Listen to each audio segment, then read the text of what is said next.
Neymar জুনিয়রকে বিশ্বকাপে দেখতে সব প্রকারের চেষ্টা চালিয়ে যাচ্ছেন লিওনেল মেসি। ব্রাজিল ফুটবলের সবচেয়ে বড় তারকাদের একজন নেইমার জুনিয়র, যার নাম একসময় ছিল ব্রাজিল আক্রমণের প্রাণভ্রমরা। কিন্তু 2026 বিশ্বকাপ যতই কাছে আসছে ততই অনিশ্চিত হয়ে উঠছে তার ভবিষ্যৎ। চোট, ফিটনেস সমস্যা এবং জাতীয় দলে সুযোগ না পাওয়া সব মিলিয়ে কঠিন সময় পার করছেন এই সুপারস্টার। প্রশ্ন এখন একটাই, নেইমার কি সত্যিই খেলতে পারবেন 2026 সালের বিশ্বকাপ?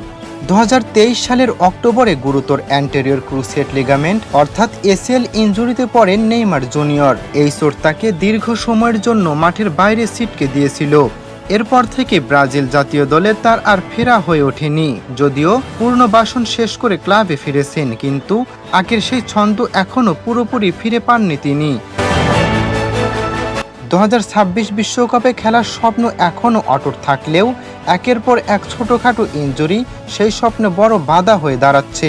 বিশ্বকাপের আগে খেলোয়াড় বাছাইয়ের জন্য দুটি গুরুত্বপূর্ণ প্রীতি ম্যাচের ঘোষণা দেয় ব্রাজিল ফুটবল ফেডারেশন। আগামী 26শে মার্চ যুক্তরাষ্ট্রের বোস্টনে ফ্রান্সের বিপক্ষে খেলবে ব্রাজিল। এর 5 দিন পর 31শে মার্চ অরল্যান্ডোতে প্রতিপক্ষ ক্রোয়েশিয়া। এই দুই ম্যাচকে ধরা হচ্ছিল বিশ্বকাপ স্কোয়াডে ঢোকার শেষ সুযোগ হিসেবে। কোচ কার্লো আনচেলোত্তি ঘোষণা করেন 26 সদস্যের দল। প্রাথমিক তালিকায় নাম থাকলেও চূড়ান্ত স্কোয়াডে জায়গা পাননি নেইমার জুনিয়র। দল ঘোষণার খবর প্রকাশ হতেই ফুটবল বিশ্বে শুরু হয় আলোচনা। জাতীয় দলে ডাক না পেয়ে হতাশ লুকাননি নেইমার জুনিয়র। তিনি বলেন, তিনি বিশ্বকাপে খেলতে চান, আবার জাতীয় দলে ফিরতেও চান, কিন্তু সিদ্ধান্ত তার হাতে নেই। নেইমারের ভাষায়, তিনি থাকুক বা না থাকুক, ব্রাজিলের জন্য সবসময় সমর্থন করবেন তিনি। স্কোয়াড ঘোষণার কিছুক্ষণ পর গণমাধ্যমকে তিনি জানান, নিজের নাম না দেখে তিনি হতাশ এবং মানসিকভাবে ভেঙে পড়েছেন। তবে এখানে থেমে যেতে চান না এই ব্রাজিলিয়ান ফরওয়ার্ড। তার লক্ষ্য এখন একটাই, কঠোর পরিশ্রম করে আবার প্রমাণ করা।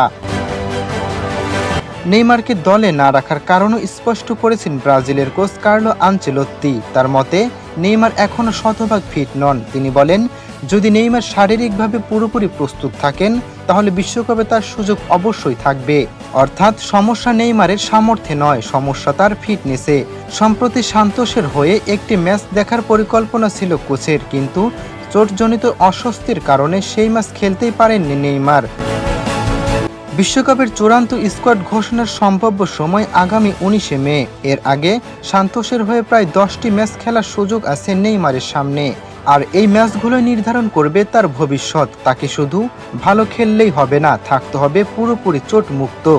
কারণ এখন ব্রাজিল দলে জায়গা পাওয়ার একমাত্র শর্ত হলো ফিটনেস এবং ধারাবাহিক পারফরম্যান্স। ফুটবল বিশ্লেষকদের মতে, নেইমারের দক্ষতা নিয়ে কোনো প্রশ্ন নেই, তবে আন্তর্জাতিক ফুটবলে বাস্তবতা খুবই কঠিন। নাম নয়, পারফরম্যান্সের শেষ কথা। অনেকে আবার মনে করছেন ফুটবল বিশ্ব হয়তো শেষবারের মতো নেইমারকে বিশ্বকাপে দেখতে চায়, কারণ এটি হতে পারে ক্যারিয়ারের শেষ বিশ্বকাপ।